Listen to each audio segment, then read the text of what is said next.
G'day and welcome back to another episode of Tomo's Tune-Ups. On this episode, we're going to be installing a new crown wheel and pinion in the 1275 A+ gearbox.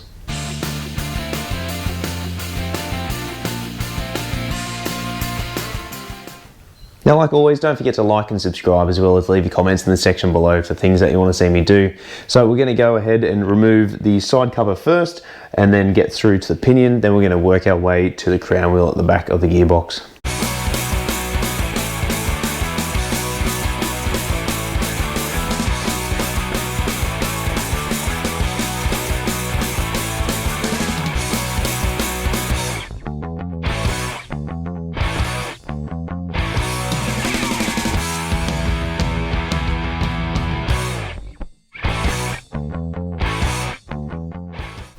So the next step in the process is going to be removing this nut. Now we're going to be using a 1/2" socket with a rattle gun. It's going to be a 1.5" socket. You're going to need a deep one, otherwise it's not going to be able to get in there. So if this tab is bent over at the end, you can bend it back by putting the socket over there, getting a hammer and then hitting it. That way it'll flatten it out. So as you can see here, this one is bent over. So we're just going to give that a bit of a tap, and then it's going to bend that tab backwards, allowing us to put the socket on there properly, and then we can use a rattle gun to release it.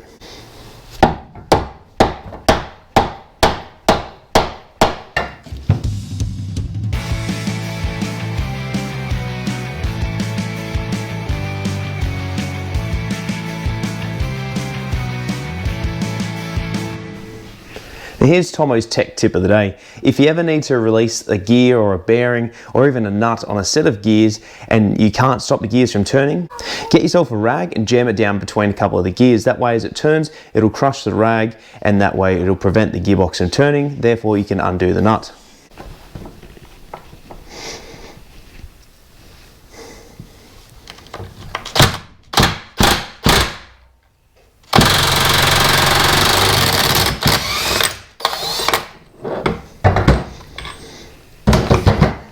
Now that we've removed the nut, we can then spin the gearbox backwards, pull the rag out, and it's done no damage whatsoever to the gears or the teeth. So now we've removed the nut, we can go ahead and remove the pinion gear. Now that should just slide straight off, just like that. Now the pinion gear is the driver gear, and the crown wheel is the driven gear. So the next thing we're going to remove is the CV joints, followed by the end covers. We're going to remove all these bolts around the outside here, and then we're going to pull the crown wheel out from the center.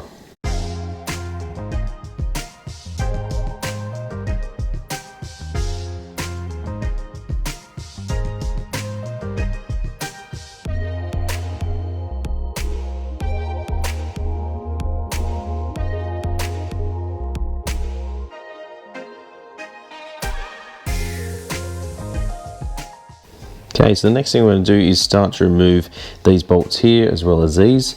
Then there's two more here and here. Okay, so it turns out there's actually another bolt down under the bottom here, so we need to get that off. Now I've just bent the tabs over using a chisel and a hammer. Let's start and remove these bolts here, then we'll get to the smaller ones in a second. Now a common place for minis to leak oil is through this ring here. Now this is the Selector shaft O-ring. So the Selector shaft comes through here, which then enables the gears to be engaged or disengaged depending on what you want to do. So on the inside here there is a alloy cup. So if I just pull that out with my finger, you can see here it's a alloy shaft with an O-ring around the inside of it. That's probably been replaced, but it was done so long ago, we're going to get a new one of those. Now on the back side here is also a seal as well. So that's a seal that prevents any oil coming out. So we're going to get a new one of those while we're here. Now you can fit this part as well as a seal whilst it's in the car, but because we have it apart, it's going to be significantly easier. Easiest way I find to push this seal out, grab yourself a socket that's about the same size and then just push it through from the back side. If you can't, grab yourself a pick or a small screwdriver and just pull it out. So the diff will just pull out just like that from the housing, and that's it, she's out. So as you can see here, there is a circlip on the inside of the shaft. This is what engages the end of the CV joint and holds it onto the diff itself. So all we've done is just mount the diff in the vise. All we're going to do is remove this diff carrier bearing. Now it's probably not the most orthodox method, but hopefully this should give us a bit of leeway and we should be able to remove it without too much drama. And as you can see, the bearings coming off quite easily, so that is exactly what we want. Okay, cool. So this bearing on the outside, hopefully you can see, along the outside it states thrust. So this side needs to be facing outwards, so towards the wheels. So make sure that when you take these off, that if they do have any markings on them, that it goes back on the same way. Also, it's got a plastic cone on the inside here, which is completely different to the outside. So next thing we're going to do is remove these bolts. Now you should really bend these tabs down, but because we're going to be replacing them, it's not going to matter too much if we just get a rattle gun and we send it. Alright, so all I'm going to do here is get my 5/8 socket. We're just going to stick it on there and see if it's going to loosen. If not, we can get the rattle gun and give it a hit with that. Alright, so these aren't overly tight, so this will be easy enough to remove.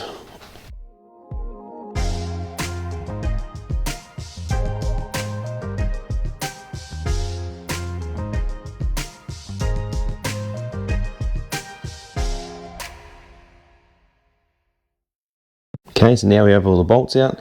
That'll just pull straight off. We set it off to the side. Once we've removed the old crown wheel, we're going to get the new one. We're going to cut it apart so that way we can get the new gears. Sit the pinion off to one side. Then we're going to grab the crown wheel and we're going to reinstall it. And then that'll slide directly back on there. Now we're going to line up the bolt holes as well. Once we've lined up the 6 bolt holes, we can then grab the old bolts with the new lock tabs and start to refit it. Okay, so it turns out I didn't order new lock tabs, but that's fine. We can reuse the original ones. So all we're going to do is just flatten out these tabs so that way we can reuse them properly. So all you've got to do is just grab a pair of pliers and just give it a twist. So once you've bent the tabs back or you've replaced them, start to put your bolts back in.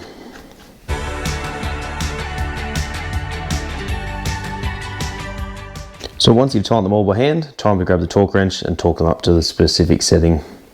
Now the next thing we're going to do is grab the comprehensive workshop manual for the Classic Mini. This is available at any good Classic Mini retailers. So at the start, it has the general data about the vehicle.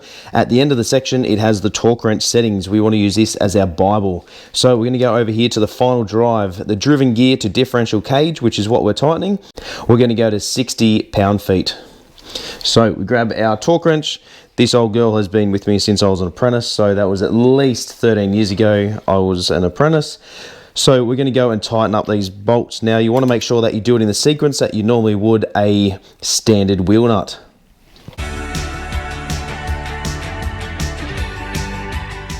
We're going to grab our tabs and we're just going to bend them over.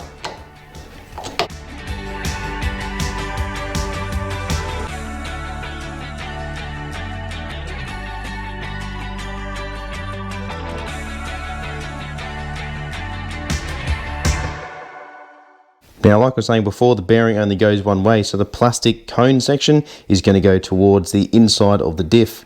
Now, to push it on, you can either put it in a press and do it gently, or you can get a large socket to go around the inner race and just push down here, which is exactly what we're going to do. Okay, so in our case, we're just going to use a deep impact 34mm socket, and we're just going to give it a couple of taps with a hammer to push it home.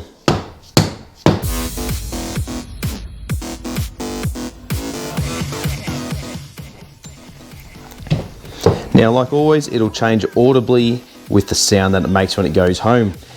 Once it's all the way in, we can then start the reassembly process.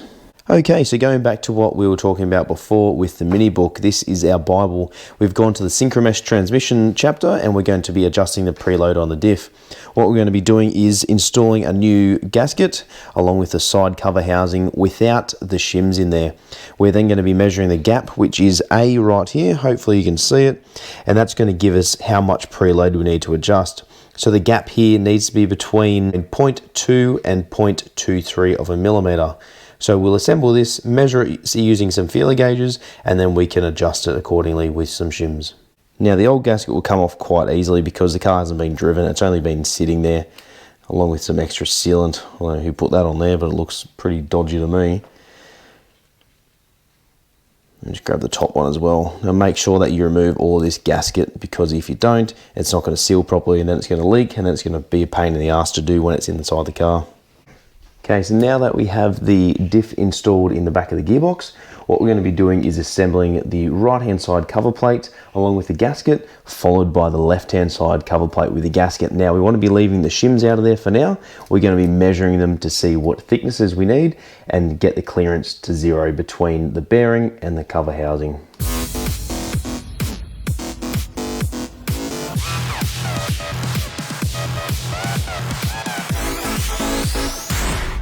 So now that the diff is in the housing, we want to be moving it all the way to the side in which the crankshaft pulley would be on, which is this side of the engine here. So it's going to give us our biggest gap between the bearing and the housing. We're going to get our feeler gauge in between here, measure what it is, and then adjust it. Now in millimeters, it is 0.2 to 0.23 mil. So we've got the 0.2 mil, so that's going to be quite loose inside there. We're then going to go to the next highest one and then see what it comes up as. So the next one up is the 0.25, so we still have a fair amount of clearance there. You pretty much just want to be going through each one of your feeler gauges until you get to the clearance, and then you're going to be getting the right shims to suit. So I've worked my way all the way up through the different thicknesses, and I've come to the conclusion that we're going to need a 0.9 of a millimeter thickness shim to go between here. Now remember, whenever you're doing anything with feeler gauges, you don't want it to be super stiff to move and just being able to force it in there. You want it to be nice and smooth, but also just slightly grabbing. So this one's moving at a decent rate. I would be super happy with this if it was at 0.9 of a mil thickness. So I'm going to get those ordered, and then while we wait, let's tighten up the nut for the pinion. So we're going to grab the pinion gear and we're going to slide it on the shaft. That'll just recess in there and just push it as far as it'll go. We're then going to grab our lock tab and the nut and then tighten it up. Now, in order for us to tighten up this nut, we need to be able to lock the gears so they're not going to move. If we locked one shaft, it's still going to move. So what we're going to do is interlock both shafts. So we're going to interlock the reverse along with the third motion shaft. What we need to do is remove these two covers at the back, remove the diff, and then we can go ahead and do it.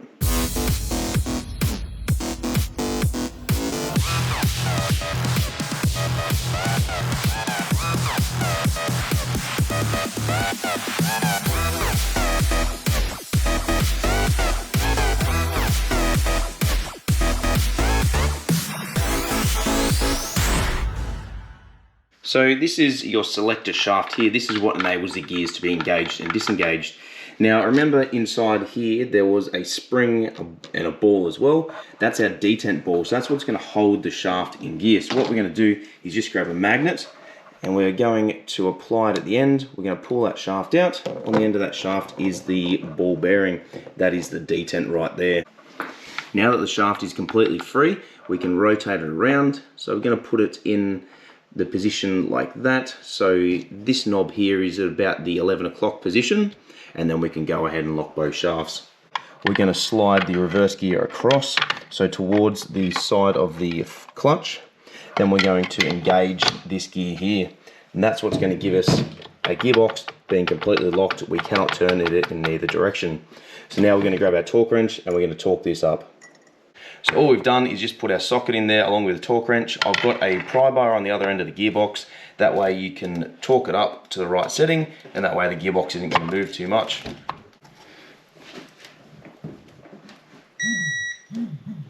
Alright, now that it's clicked, I always double check, even triple check the torque wrench to make sure it hasn't slipped. Once it's done, we can then go ahead and bend this lock tab over. So we're just going to get our chisel and a hammer and just bend the tab down.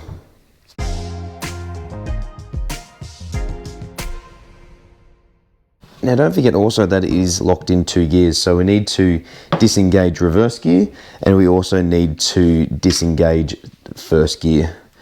So we just come back over the top, we're just going to slide this one across and then slide the reverse gear over. Then we make sure that we can still rotate the gearbox. There we are. So we're just going to flatten another side down here and then we can go to installing the crown wheel.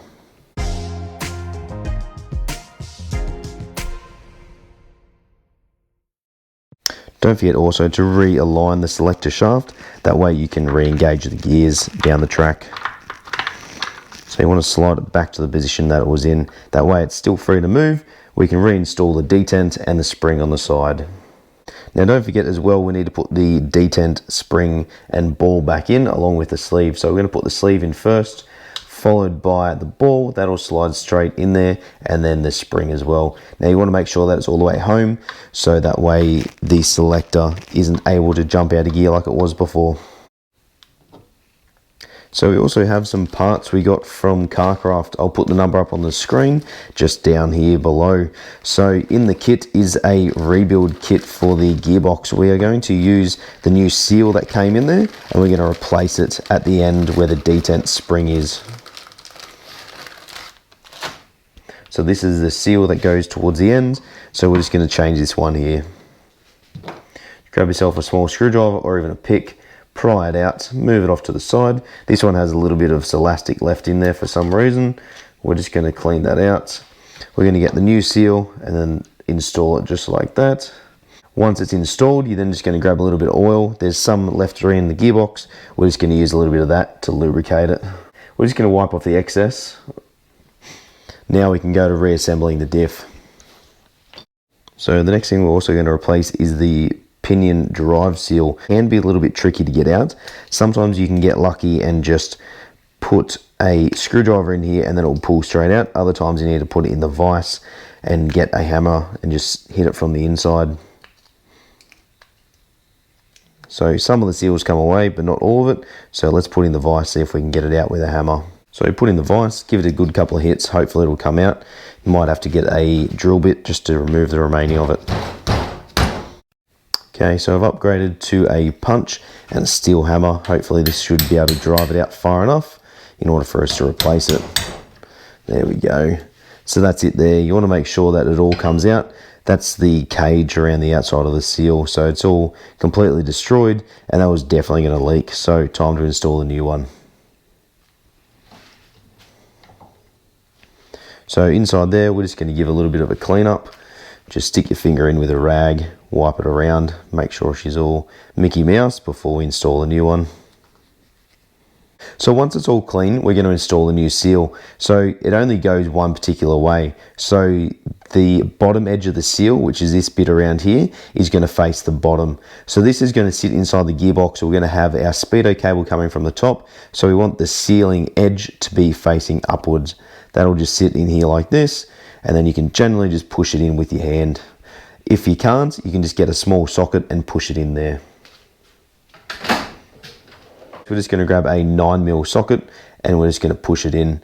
This is a 1/4 inch socket, so it'll just go all the way until it stops, which is just on the inside of the lip.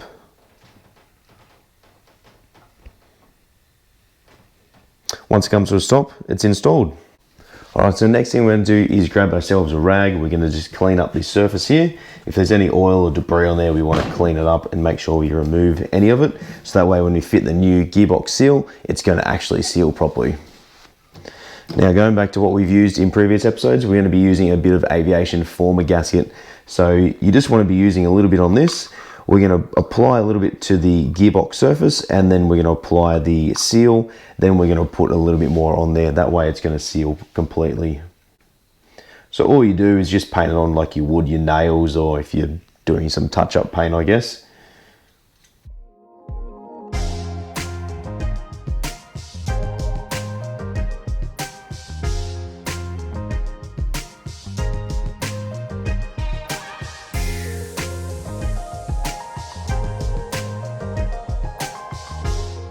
So once the sealant's been applied to both sides, we're then going to grab our gaskets and we're going to fit the new ones. So the gaskets we're going to be using are these ones. They're almost exactly the same, except this one has a small cutout for the selector shaft itself. So make sure they go on the right way. So all you want to do is just line it up to where it needs to be on both ones. There we are. And then once again, before we mount the top half, we're just going to be applying another small film of sealant around the top of the gaskets as well. So we're going to grab our diff next. We're going to slide that in there. Now we still just need to put the shims in there as well, so that's cool. We can just leave those on the end. We will just get our end covers and we're going to just sit them on there for now, find the right preload and then reassemble it.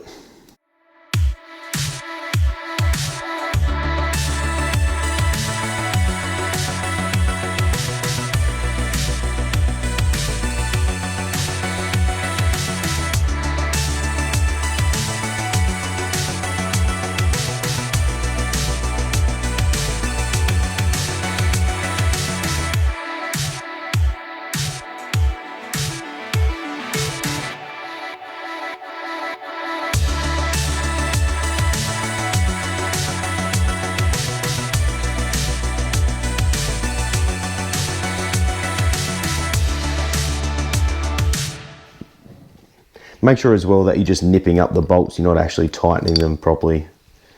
Now it's not going to matter too much about the sealant that I've already applied to the bottom part of the gasket, mainly because it does go quite sticky, so it does have a pretty good time in which you can apply it before you actually need to reassemble it. If I was doing this and doing a heap of measurements, then we'd probably find that we'd want to get the measurements done first and then reassemble it afterwards if it was going to dry very quickly.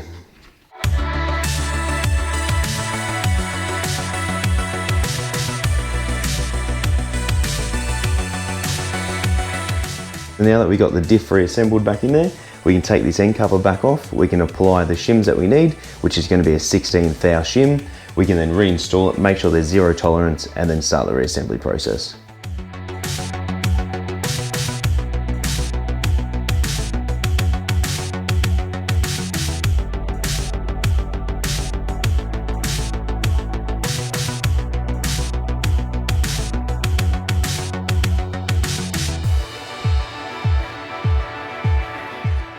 So I ordered the 3 different size thickness shims that they have. They have a 6, a 10 and a 20 thou. So I've ordered a couple of each. We're going to use a 10 and we're going to use a 6 to make up the 16 that we need in between the bearing and the cover plate.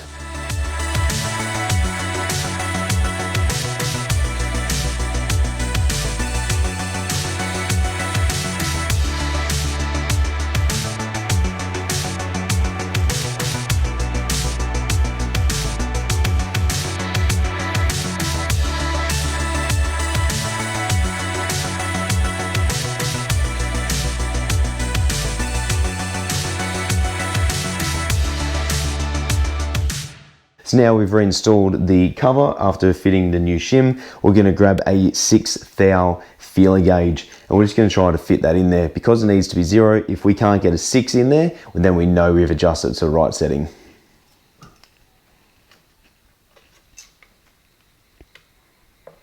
Okay, awesome. So we've set it to the right adjustment. Now we can pull back apart and then start the reassembly process. So this is very time consuming doing this, but it is an adjustment that you need to make and be very precise with it. So here I'm just inserting the new side diff seals. It is easier to do it when it is out of the car, but you can do it when it's in the car. I found it easiest just to do it now because it's all apart. Now the reason why you set the preload on the bearings is to pre-compensate for any load that they may occur. Over time they will wear, and to prevent them becoming loose, you preload them with shims.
Now the last thing I'm going to show you is how to install the selector shaft seal. So all we're going to do is grab a razor blade and we're going to grab the new kit. we're just going to open it right up.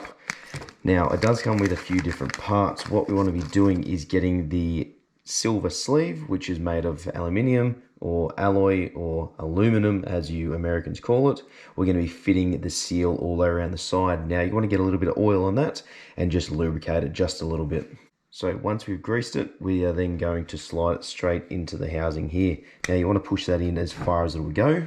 What we're going to be doing is just grabbing a socket, and we're just going to sit it in there, and we're just going to push it until it comes to a stop. Once it comes to a stop, we're then going to remove the socket.